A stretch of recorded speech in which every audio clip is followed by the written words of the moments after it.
The bloody puka not going to get you a eel. Yeah, you're going to go out there and take your tarau off, get wet. Keep the native, he reckons. Well, tell me. Well, you're on the hit list. Only one Robert Ridgewood here, babe. Yuck.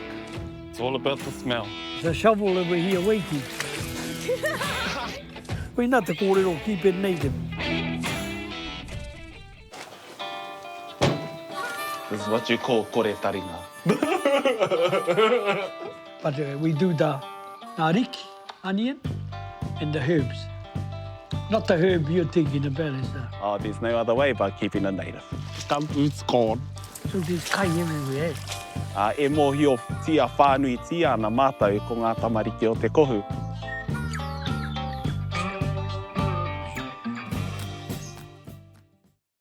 Kua titi a tērā ki roto I tō mātau tuakiri. E mohi o tia whānui tia na mātau ko ngā tamariki o te kohu. Ara hinepu ko hurangi e kākahu nei I ana uri.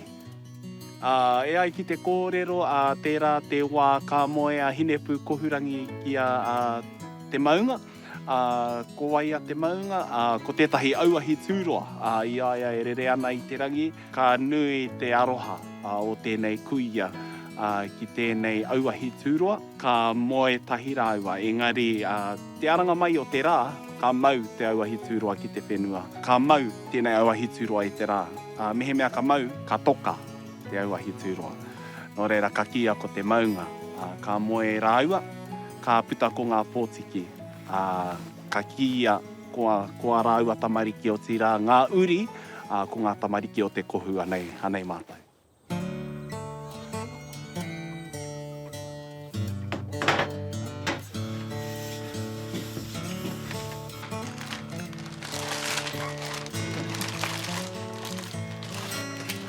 Yeah, wow.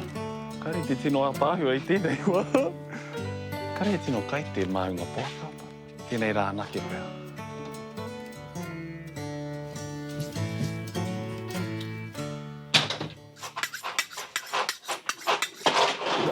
Ai atu. Alright, just casually tapahia te tarina.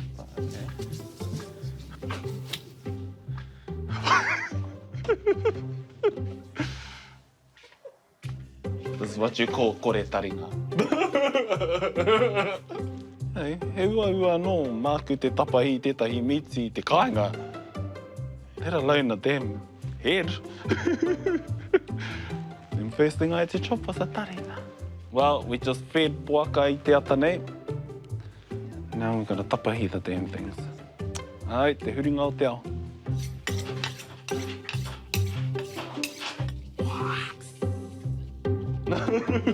I think they feed these back to the pigs. Mấy người này thì cần gì cũng. Oh, hey. Bên này. Yeah, straight. Oh, yeah. Good.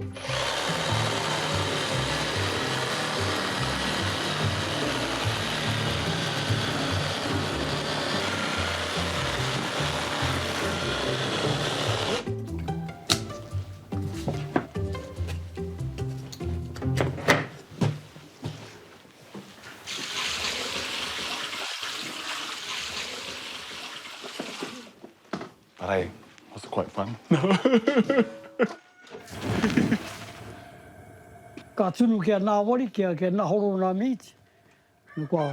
Ka mahi koe MΑORI na. Whāriki mata. Me te herbs. Ki naki anu. Hapuru I te rihi ka pere ki raro. Then you use the juice from it to coat it. And that sets it. And tomorrow, it'll be a bit of salt tomorrow.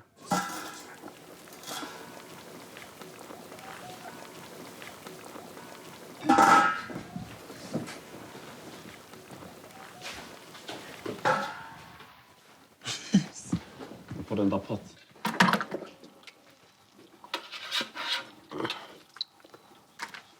Do you want the jelly too or not? Yeah, we'll bite the jelly. We can heat it up.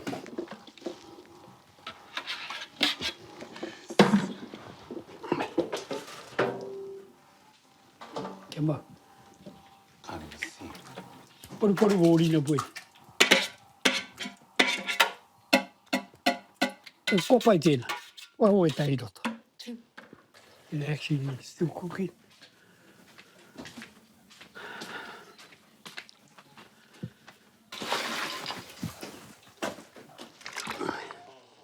You want another water? Or would that be A enough? little bit. Well, that'd be important. Whakamahana no. Because should have done it last night. The time e mahana, the wai mahana, the pork. So what we do is melt in all that, just, yeah, to warm it up. We're taking the hinu out. Then once kwa mahana, we can start the process. Te rerekētanga o te tupu me te kite i nei mo mahi.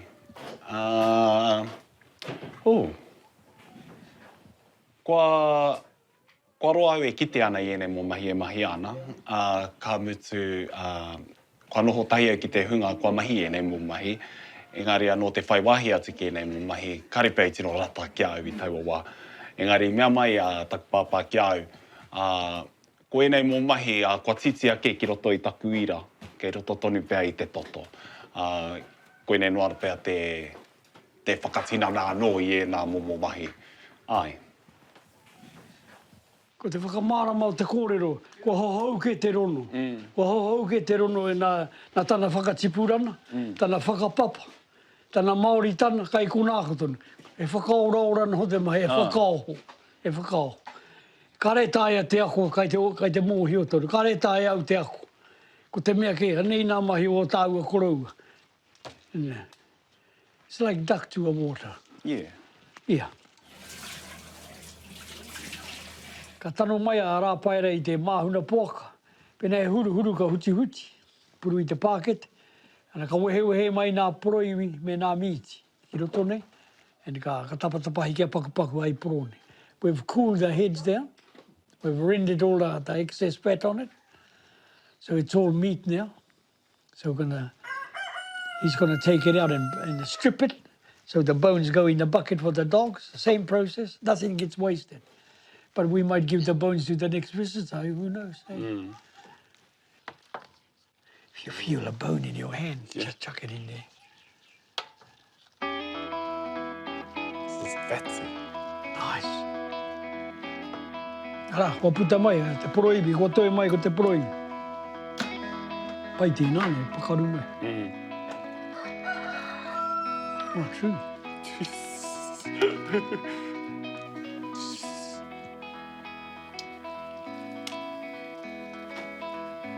Kai e wā.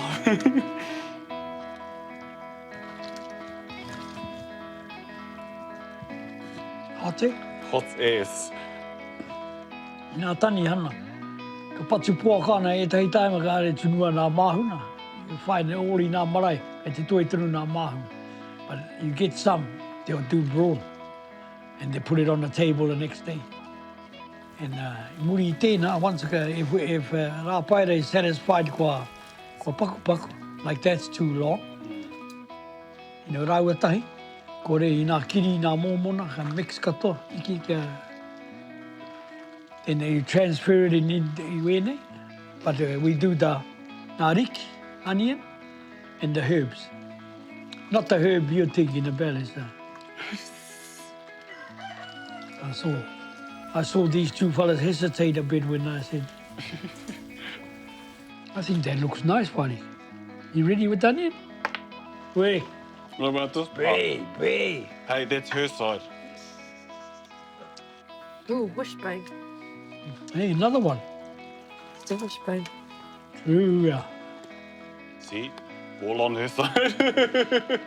They won't be working in my restaurant when I get one.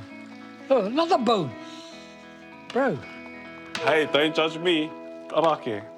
Rāpaera makes your bones out.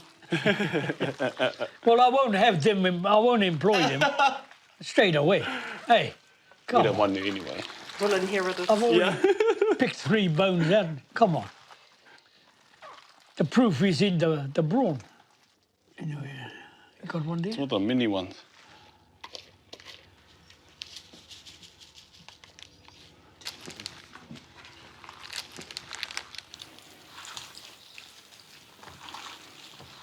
I tiki nātu he kapu. He kapu ka koutu mai tahi wai kōhua. Ana kua puru ki roto I te rihi nā ene. Teki kia hāhaka. Kia toka. Koutu ia mai he wai kōhua. Ai. So, koe nei te whakamutuna. Muri atu I tēnei, kua puru ki roto I te pōaka whakamakariri. Kia toka. Then, maybe 2 or 3 hours, ko reri ki te kai. Mā te whakahoki mai te tangata mai te rangi ki te whenua. Ko era tētahi mea nui ki roto I a mātai o Tūhoe, o tira mātai o Ruatoki. Ai ki tēnei pāpā oku, there's no other way but keeping a native. he uwhi oa. Kau.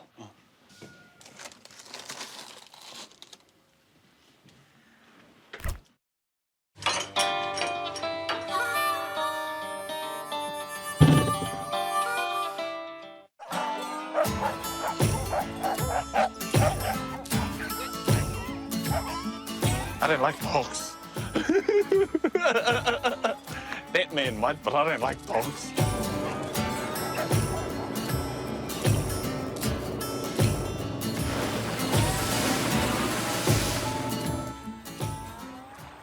Koe e rohi te koe ni a ohi ne mataro.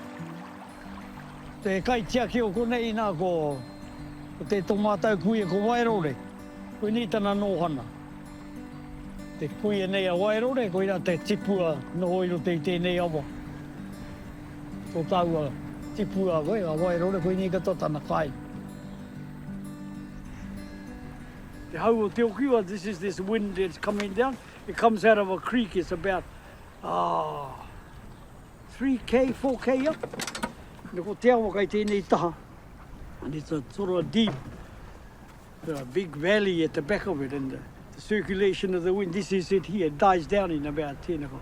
So we name our kids Te Okiwa. There is a Okiwa McLean it's on radio. Tana inoa no puna. And we've got 2 Okiwas and our horses, our hockey team Tana Kuia. They all played hockey back in the 40s. And the team was called Te Okiwa, one of the teams. Aye. We named horses Te Okiwa. Our first jet boat, me and my brother, we called it Te Okiwa. It's all this wind, cold days. So, yeah, you got to be really hearty to live here.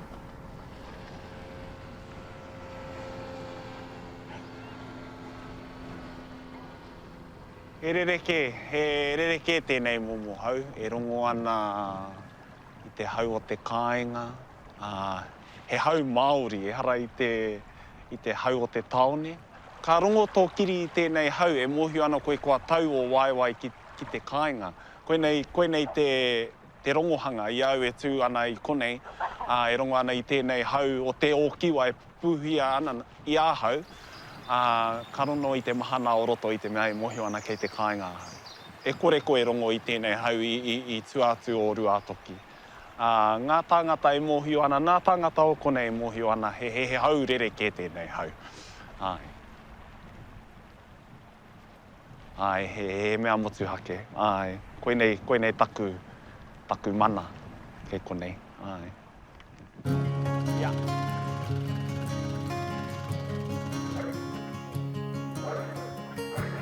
Right, Miss Whāriki. I've been wanting to show you this for a long time. Rather than eel. See? She's an outdoor girl. So we're just going to make it up, get it ready so we can make a bread later. Go with the tuna.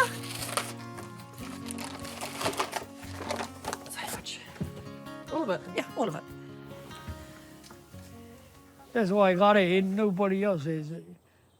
I need to call it on the park. Hard act to follow. You know, I te mo io koutou. Ka manaki hia koe to the max. And nā kai he pēnei kei nā mea o te restaurant nei. Nei, You're not using the best of the best. I think Whāriki is capable. it. doesn't go off. Kei te pira ni a mam kia nā kai nui au ki te mahi prawa. And I think a tōna wā It's a bug too. ka mahi au, engari mo te wā nei, it's paiaki taku, paiaki te kai I te hina, I te mahi I te kai. Paiaki kia ki te just kai. I nā nahi, koe ra taku wā tuatahi kua kua mahi au i tētahi prawa rewena pērā me te bug. E ni kite ai te tiro te kanohi o mum, you know, i te harikoa ia. But oh my God, just the flour, the mess, nā mea katoa. Engari pai ki ai te kai. So me ako au ki te tunu, otherwise, shit, starving. Pai ake ki au te toto, me nā tore-tores, me nā pukus. Pai ake tērā i te poke prawa ki au. Right.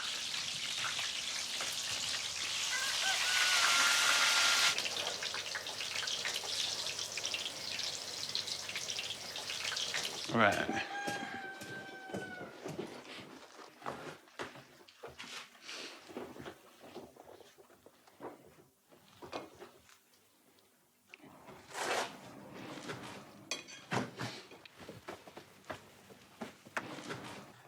Oh. You want a para and a jam? Yes, please. Just a para. Did a para for you or here? Oh, come on now. Come on, B. Here we go.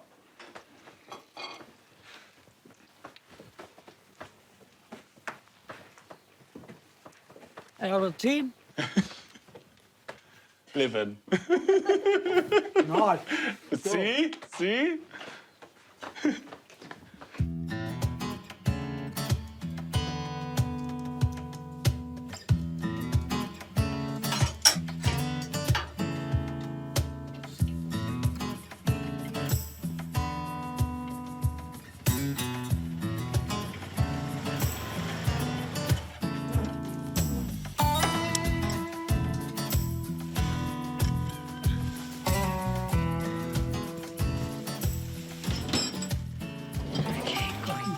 Okay.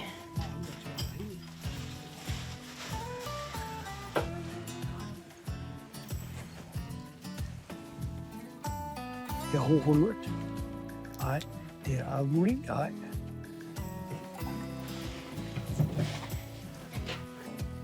Ai, ke mau nā tarina. Trust. Ko wene pērā hia. E kaha. Tapahi ai nāia.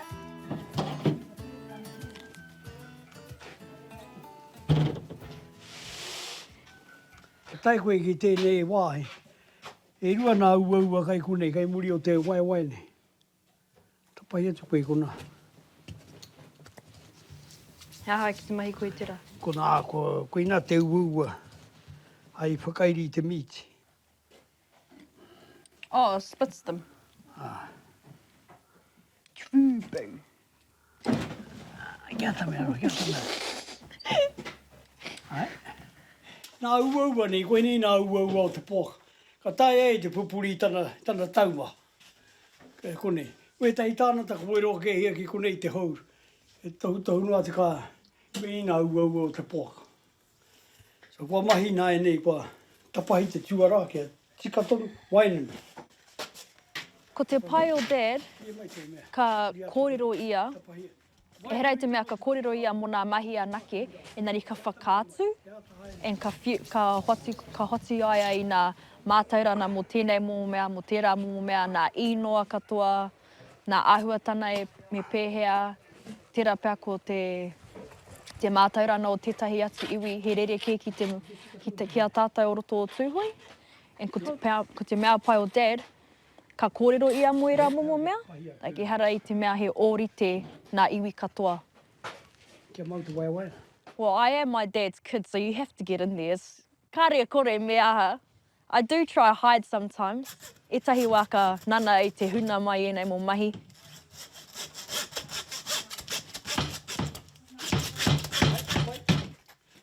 Oh, e hara i te mea ka huna au mai nā mahi, just e tahi wā, you know, ka tahi anō ai ka tini kākahu, and kare ai pirani kia paru-paru, o e tahi wā he makariri, so just pai ake mehe mea ka noho ki roa whare. Engari, te wā i tamariki au, ka kore a Dad e tuku au kia noho ki roto i te whare. I am not going to there. What is going on?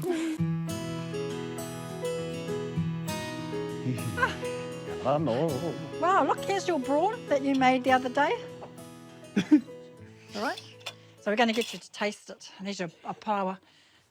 Usually it goes on top of the bread with the Okay. salt and pepper. Like a slice. Don't really like salt, but. All right, taste test.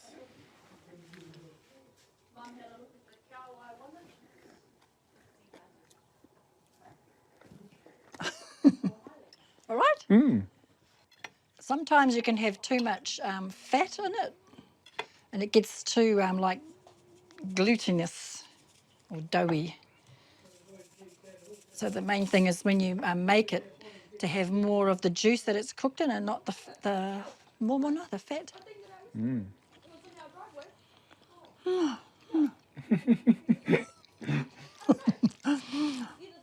Oh, I love living rural. Eating off the land. It's yummy, eh? Ai, moke ana ki tōku whārua, te nuinga o te wā. Hara I te mea ka tino kaha kai au I nei mongo kai, engari. He reka tonu. I think because you're living in town, when you come home, you look forward to maybe this kai. You will now that you've seen how it's made. And it's raw, really, eh? You know, it's not from pick and save countdown. So when you kill a pig on a marae, for a marae, the head gets turned into brawn. The puku, the tirotiros and that get made of puku puaka. So we eat everything. And one good thing about it, you can freeze it. You can freeze the puku puaka, you can freeze the brawn, and you can take it back with you. So, you know, defrost it in your little house. If we make it and we freeze it, we pull it out when we go to the nahere to get kauka, to set the hinaki. We'll take the flask, and that's what we'll take with the rewana. Yep. So that's your brawn. So, Nice. Nicely done. and you finished your sandwich. Good on you. Ka pai.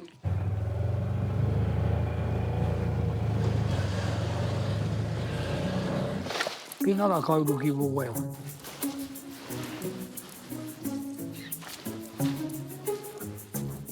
Taku āhua tana tiki watercress, me ki hard and fast. Because ka mai koe ki roto I te, otherwise ka mai koe ki roto I te mud, I roto I te paru. You know, nuina o te wāhe might be, it's yuck. So just hard and fast. What's going on? Just gotta keep moving so you don't sink. Ah!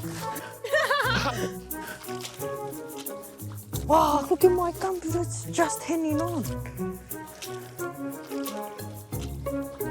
Gumboot's gone. Ah, kore!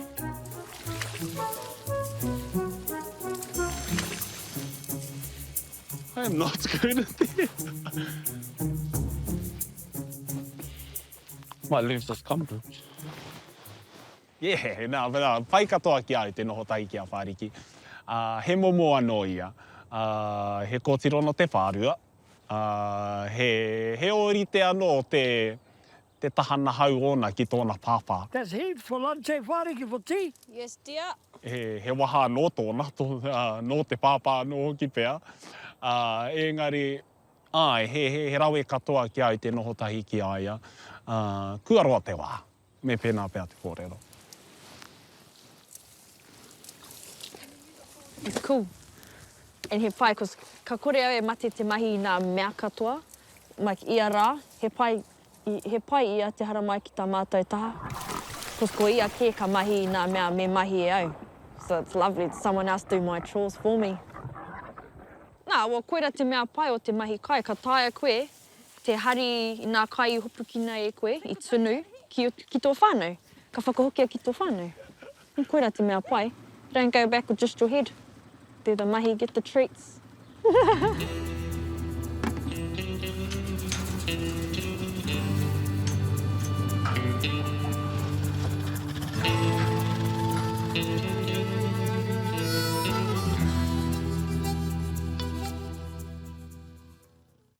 think our pirate's probably thinking, thank God my manly cousins are here. Ngā mai e iau a ma fifth dan black belt e te tā. He ha te tero, koe nā, tā tero, koe nā kai, a tāua kai. Hiu atu te mīti kā kai nā tero. A Whāriki ka hiu matawora blasta nā. Bit of a Dundee now. He's getting there. No, almost over there. I think that was the last place we had it. Āna tonu I ngā ro. E pōrea lea.